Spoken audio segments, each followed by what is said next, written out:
iOS 15 is coming in 1 month. It's got a ton of features that Android already has, but get ready because your phone is getting a big update.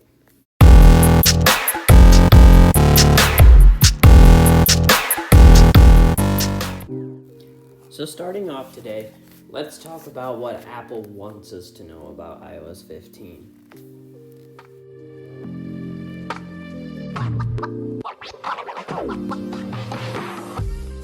So we're going to be seeing a big update to FaceTime.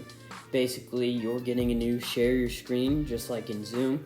You can share audio, watch movies with people on call, listen to music, or just share what you're doing on your screen.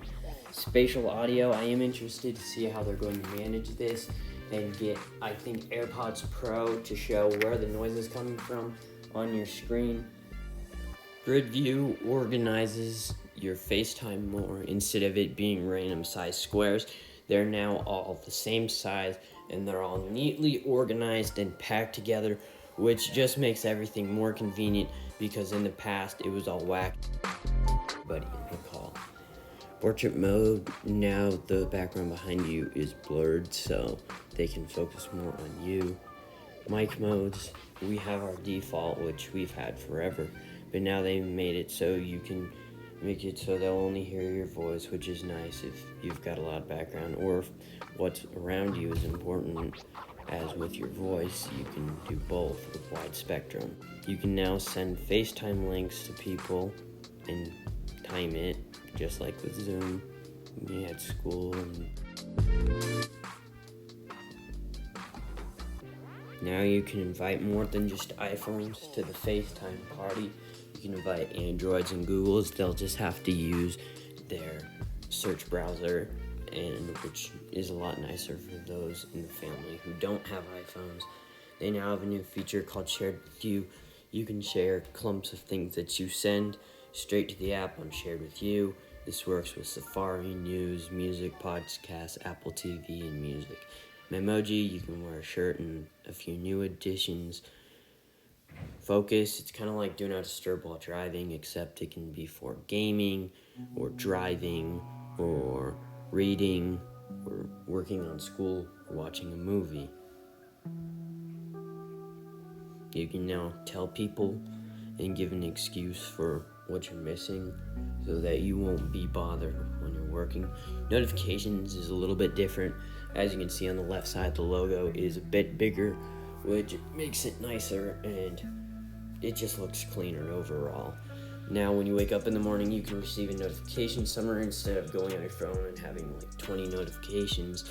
It'll just give you a few things that were just the highlight of what you've received. Maps has received a new redesign.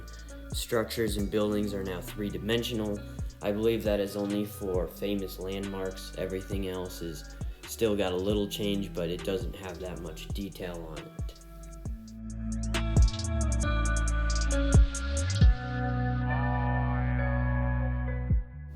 You now have more bike lanes added, and they are using AR, so if you're walking, you can actually see around you quite literally where to go.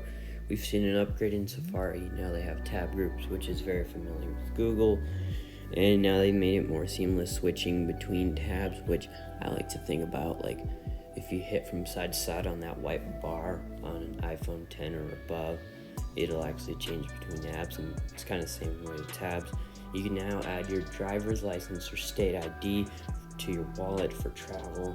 No, if you get pulled over, I don't think you can use your driver's license. Live text, this is a pretty neat feature. You can use your camera to like have it see words and be able to copy off them. If you got like a big paper, don't want to take a picture of it, you want to like copy specific notes about it. And now you can actually look up things that you take a picture about, which kind of adds a little education for everything. You take a picture of a flower, you learn a little bit more about that flower. And now the memories are more interactive, more seamless, and they've added music to it as well. Health, we've seen a couple of upgrades. Blood glucose, nothing too much new. We now will receive app privacy reports, and you can make your email anonymous somehow. just like create some random. They've now introduced iCloud Plus if you want more than 5 gigabytes. And hide my email, which I brought up before. It'll like randomly generate an email, and that's how it'll change it. Couple updates to accessibility, weather, and notes. Weather looks a little bit nicer. Widgets, Find My Game Center, App Store, Today, Sleep, Mail, and People, Family Sharing. Find My, not much more. Apple ID account recovery. Now they have Apple Legacy. So if you have a parent or a grandparent who passes away, if you're part of their legacy, you can actually log into their phone and recover any important data on their phone. So iOS 15 is compatible with iPhone 6s and above, which I am curious about why they didn't make a cut.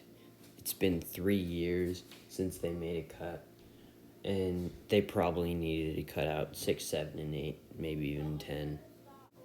If you'd like to see a video about iOS 15, macOS Monterey, or Apple Watch OS 8, leave a comment down in the description. And make sure to like and subscribe to see more future content.